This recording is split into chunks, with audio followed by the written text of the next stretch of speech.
Joliba Morning News. Le chef du gouvernement malien a profité de sa tournée dans la 4e région du Mali pour rendre visite à des troupes maliennes à Djabali. Sensibiliser l'opinion publique sur l'importance du journalisme d'investigation, tel est le but d'une conférence publique organisée par le réseau des journalistes d'investigation du Mali. À l'international, la Côte d'Ivoire enregistre un premier cas d'Ebola en 30 ans. Le pays a lancé ce lundi une campagne de vaccination contre cette fièvre hémorragique. C'était là les titres de ce journal. Fidèles téléspectateurs, bonjour et bienvenue au rendez-vous de l'information. En tournée dans la 4e région du Mali, le Premier ministre Dr Choguel Kokala Maïga a profité pour visiter les troupes maliennes engagées dans la guerre contre le terrorisme à Djabali. Le chef du gouvernement malien est venu s'imprégner des conditions de travail de l'armée malienne dans cette zone. Adamant Sanogo et Moussa Tembini. Habillé en tenue militaire comme un soldat prêt à aller au front, le nouveau locataire de la primature, Choguel Kokala Maïga, veut faire passer un message. Son soutien aux forces armées de sécurité du Mali. C'est dans cette perspective que s'inscrit sa visite et celle de sa délégation à Djabali. Que le peuple malien vous est reconnaissant, il sera toujours reconnaissant vis-à-vis de ses forces armées de sécurité. Pour rendre un hommage mérité à l'ensemble des FAMA, des forces paramilitaires, la douane, les eaux-forêts, les surveillants de prison. Parce que vous sacrifiez votre vie. Après les échanges avec les forces armées de sécurité, le Premier ministre a rencontré les populations de la zone. Ils ont rappelé au Premier ministre l'urgente question de l'insécurité qui sévit dans la localité. Il y a tellement d'insécurité dans notre zone. Ils ont même osé brûler plus de 600 hectares de riz. Répond du berger à la bergère, Dr Choguel Kokala Maïga rassure que l'État malien fera de son mieux pour outiller les FAMA afin de faire face aux semeurs de terreur. L'armée, c'est le principal outil d'exercice de la souveraineté de l'État. Et donc, tous les moyens qui peuvent être mobilisés seront mis à la disposition des forces armées de sécurité.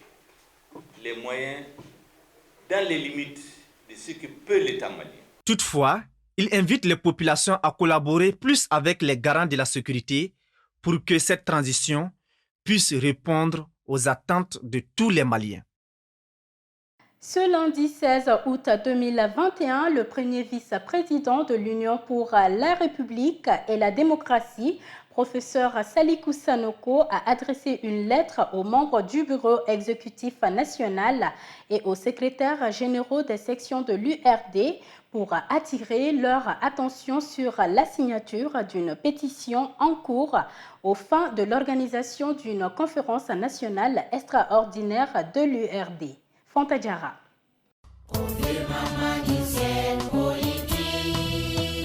Depuis quelque temps, des cadres de l'URD ont entrepris une action pour la tenue d'une conférence nationale extraordinaire du parti au mépris des textes de tous les principes fondateurs de cette formation politique qui jouit d'un parcours éloquent sur la scène politique malienne. Le vice-président Salikou Sanogo essaye de mettre de l'ordre dans les rangs de parti. Je cite: « Notre parti est aujourd'hui perçu comme celui autour duquel il pourra sauver notre pays de cette crise dans laquelle nous vivons depuis longtemps. Ce n'est donc pas le moment de se donner en spectacle. » Fin de citation.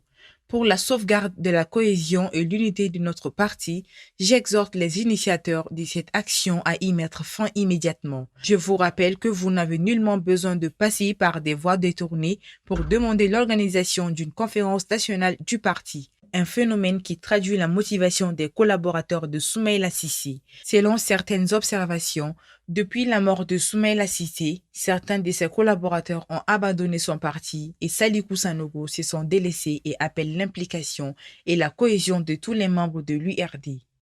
Les imams Ibrahim Djabi et Mohamed Traoré étaient dans les locaux du camp 1 de Bamako pour un interrogatoire suite à une plainte émanant d'Ansardine selon certaines sources. Suite à ce différend, les citoyens donnent leur avis. Une semaine après l'interpellation de l'imam Maï Ouattara, hier c'était au tour de la Ligue de prédicateurs du Mali, Ibrahim Djabi, et le vice-président du Haut Conseil islamique, Cheikh Mohamed Traoré, de se retrouver au camp 1 de Bamako suite à une plainte déposée par Ansardine. Pour Mamadou Ndiaye, un tel différend survenu entre imams est une honte pour tous. Quand des leaders religieux eux-mêmes n'arrivent pas à s'entendre jusqu'à avoir affaire avec la justice, c'est une honte pour la religion musulmane et nous les musulmans. Un interlocuteur dénonce que ce conflit ne devrait en aucun cas être divulgué, qu'il devrait être réglé entre religieux. Les deux imams qui ont été interpellés à la justice, c'est quelque chose qui ne devrait pas se produire dans ce pays. Pour moi, c'est une défaillance. Malgré la gravité de la situation, ils peuvent s'entendre sur un point sans que la justice ne s'en mêle. Mamadou Ndiaye juge nécessaire que les clashs et les mésententes entre leaders religieux doivent être bannis dans la société. Pour moi, s'il y a un problème entre les musulmans, surtout les adhérents de la même organisation, on doit s'asseoir pour en discuter et aussi veiller à mettre un terme au clash entre leaders religieux dans les mosquées et dans les lieux de prêche. Au moment où le pays a encore du mal à se stabiliser, une nouvelle crise entre religieux doit être évitée à tout prix. Les autorités du pays doivent prendre leurs responsabilités pour l'entente et l'harmonie entre les différents religieux. Oui, la survie du Mali en dépend. De plus de 5 ans, l'école malienne est confrontée à un grand fléau qui abîme son horizon de jour en jour. Il s'agit de la fuite des sujets qui est devenue une routine au fil du temps. Abdoulaye Koniba Konaté. La coutume est une seconde nature qui détruit la première, disait Blaise Pascal. La fuite des sujets d'examen au Mali, devenue une coutume depuis le diplôme malien de toute sa valeur. Cela fait près de 10 ans que ce phénomène perdure. Dans une indécence atypique, les sujets des examens roulent sur tous les coins. Parents d'élèves, élèves, tous se précipitent pour s'acquérir des pépites à la veille des examens. Devenu un business fructueux, on en trouve en abondance sur les réseaux sociaux. Même les vendeurs ambulants en profitent pourvu qu'il y ait du pactole. À qui la faute? D'aucuns avaient indexé les technologies de l'information et de la communication comme étant la source de propagation des sujets d'examen au point où les autorités avaient restreint l'accès aux réseaux sociaux durant les périodes d'évaluation. Cette solution n'a pas tardé à montrer son inefficacité car le mal semble se situer bien au-delà. Fin juin dernier, les acteurs du secteur de l'éducation s'étaient réunis pour mener des échanges et des réflexions sur la fuite et la fraude. Cet atelier, dans le but de trouver des solutions idoines à ces dangers qui gangrènent l'éducation malienne, 3 ministres avaient pris part à la rencontre, à savoir le ministre de l'Éducation nationale, son homologue de l'enseignement supérieur et de la recherche scientifique, et celui de la communication, de l'économie numérique et de la modernisation de l'administration. C'était l'occasion pour le ministre de l'Éducation nationale, Sidibé Dédé Ousmane, de souligner, je cite, « Le souci permanent du ministère de l'Éducation nationale est d'organiser des examens propres et crédibles qui reflètent les efforts réels des élèves et des enseignants durant une année scolaire. Mais le département est confronté chaque année et de façon récurrente à des phénomènes inquiétants qui se manifestent par la circulation de faux sujets d'examen, la fuite des sujets d'examen, la fraude durant les examens. Ces phénomènes se sont amplifiés par le laxisme dans la surveillance, le manque de vigilance dans les secrétariats et dans la correction. Fin de citation. Malgré les amendements des textes régissant les examens, les campagnes médiatiques de sensibilisation et les missions d'experts du niveau national et déconcentré, ces phénomènes persistent. En outre, pour les examens de l'année 2021, l'espoir de changer la donne ravivait les Maliens lambda qui a porté sa confiance au gouvernement de la transition. Hélas, le déroulement des épreuves d'examen du diplôme d'études fondamentales DEF a tout de suite brouillé le paysage de l'espoir avec le scénario qui s'est reproduit. Au fond, on pourrait donner raison aux observateurs qui se posent la question, n'est-ce pas ceux qui sont censés juguler cette transgression qui en sont les auteurs? Comme évoqué dans les titres, la Maison de la Presse a abrité ce mardi 17 août 2021 une conférence publique organisée par le réseau des journalistes d'investigation du Mali. Objectif, selon les initiateurs, sensibiliser l'opinion publique sur l'importance du journalisme d'investigation. Le point avec Aminata Traoré et Bakoro Bagnari. Rôle du journalisme d'investigation dans la promotion de la paix et de la bonne gouvernance. C'est sous cette thématique que s'est tenue la conférence du réseau malien du journalisme d'investigation, RMJ.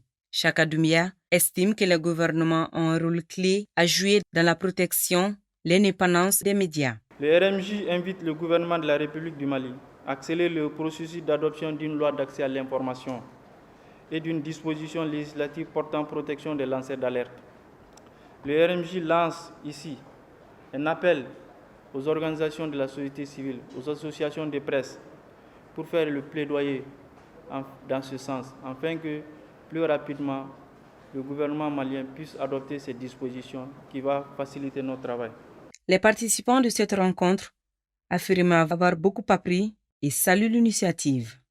Aujourd'hui, AMG est l'un des meilleurs réseaux parmi des centaines de réseaux journalistes qui existent.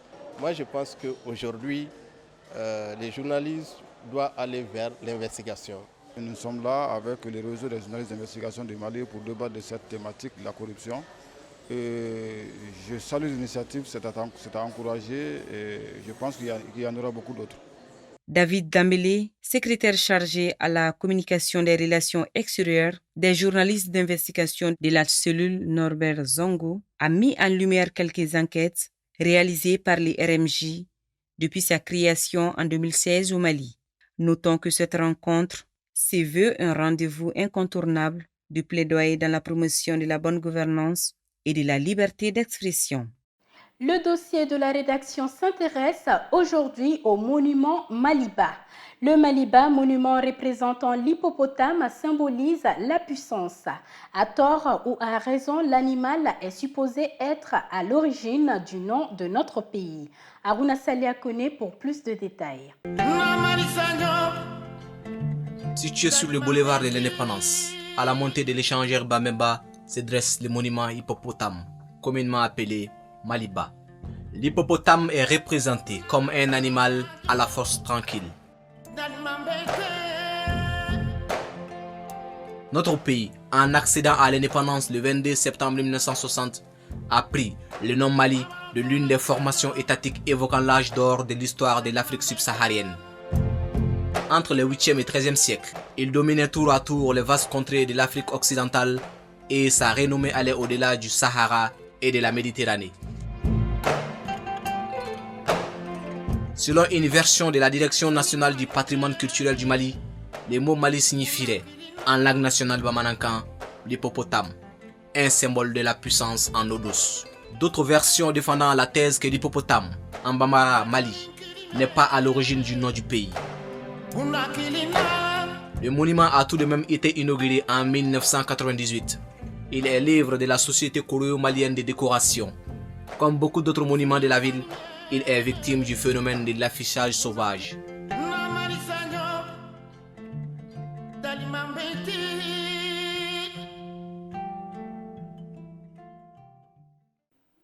L'image du jour est consacrée au château d'Édimbourg, planté depuis le XIVe siècle sur un éperon rocheux en plein cœur de la capitale de l'Écosse.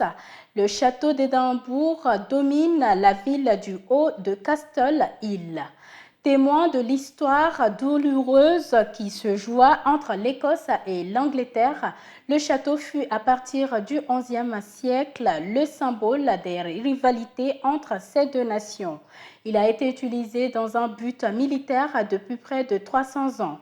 La première référence documentée connue du château d'Édimbourg se trouve dans un livre écrit par John of Fordun au XIVe siècle en faisant allusion à la mort du roi Malcolm III d'Écosse en 1093. C'est par contre le roi David Ier d'Écosse qui apporta les plus importants changements au château pour en faire une forteresse militaire achevée en 1153 suite au traité de Berwick. Les trois côtés du château sont protégés par des falaises et l'accès était limité à une route pendue sur le côté est. On y entre via l'esplanade longue place pavée inclinée entre le château lui-même et le sommet du Mille Royal. Depuis quelques années, le château n'est plus d'utilité militaire ou royale. Il est ouvert aux visiteurs et est géré par l'organisme spécialisé historique Stotland, qui occupe à la fois de l'administration et de la conservation du site. L'ancienne demeure royale abrite aujourd'hui expositions et musées, mais aussi des festivals comme le fameux festival Tato chaque été au mois d'août. L'actualité internationale à suivre avec El Hadj Malik Guitey. Après la confirmation d'un premier cas connu d'Ebola depuis 1994, la Côte d'Ivoire prépare la riposte. Le pays a lancé lundi une campagne de vaccination contre la fièvre hémorragique. Les agents de santé, les proches et les contacts de la victime ont été les premiers à être vaccinés.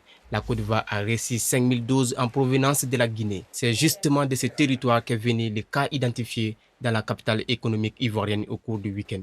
Une Guinéenne de 18 ans arrivée dans le pays mercredi après avoir voyagé par la route depuis l'Abbé. La présence de ces cas à Abidjan, qui compte 4 millions d'habitants, inquiète l'Organisation mondiale de la santé. Outre la vaccination lancée lundi, la Côte d'Ivoire dit avoir commencé dimanche celle de groupes ciblés.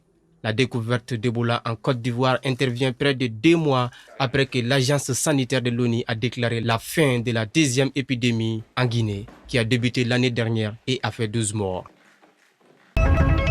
Le ministère chinois des Affaires étrangères déclare qu'il espère que le nouveau régime taliban empêchera l'Afghanistan de devenir un lieu de rassemblement pour les terroristes et les extrémistes, ajoutant que la force et le rôle de l'Amérique dans le pays consiste à détruire et non à construire. La Chine exhorte les talibans afghans à mener une politique religieuse modérée et prudente, à collaborer avec les autres partis pour mettre en place une structure politique ouverte et inclusive, et à mener une politique étrangère pacifique et amicale, notamment pour établir des relations harmonieuses avec les pays voisins, afin de parvenir à la reconstruction et au développement de l'Afghanistan. Nous espérons également que le nouveau régime afghan rompra avec les forces terroristes internationales, qu'il limitera et combattra les forces terroristes, y compris le parti islamique du Turkestan, et qu'il empêchera l'Afghanistan de redevenir un lieu de rassemblement pour les terroristes et les extrémistes. Le président Biden a déclaré que la construction d'une nation n'a jamais été l'objectif des États-Unis en Afghanistan, et il dit la vérité. Parce qu'en Irak, en Syrie et en Afghanistan, nous avons vu l'armée américaine laisser un terrible désordre, des troubles, des divisions, des familles ruinées et orphelines. Ils ont laissé ces endroits marqués et meurtris. La force et le rôle de l'Amérique est de détruire, pas de construire.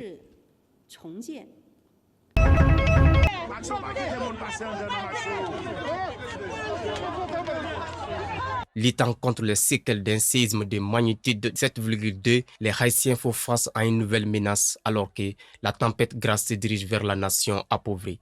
Les autorités ont du mal à fournir des abris aux résidents à risque, les familles se battant avec des tentes de fortune pour se protéger de la tempête. Le National Hurricane Center des États-Unis prévoit que Grace tournera le long de la zone du séisme et pourrait provoquer dans certaines zones avec jusqu'à 38 cm de pluie. Les préparatifs de la tempête surviennent alors que les équipes de secours s'efforcent de déterrer les survivants du séisme de magnitude 7,2 qui a frappé le pays le samedi 14 août. Des dizaines d'églises, d'hôtels, de maisons et d'écoles ont été gravement endommagées ou détruites par le séisme. Les autorités haïtiennes ont déclaré mardi après-midi que plus de 1700 décès avaient été confirmés avec quelques 7000 personnes blessées et 37 312 maisons détruites.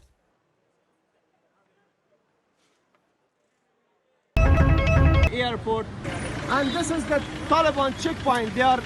Les insurgés talibans afghans ont été aperçus en train d'occuper des postes de contrôle dans les rues de Kaboul les lundis 16 et les mardis 17 août, dans une vidéo obtenue par la chaîne de télévision d'État chinoise CCTV.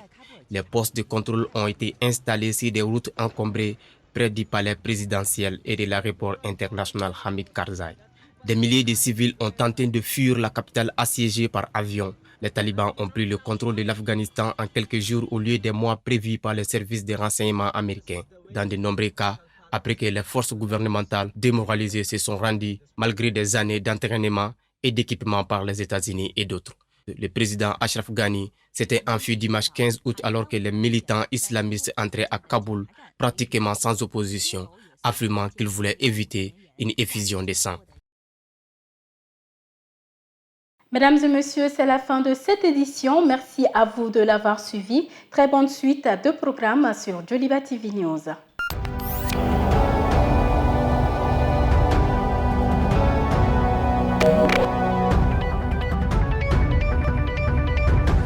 Joliba Morning News.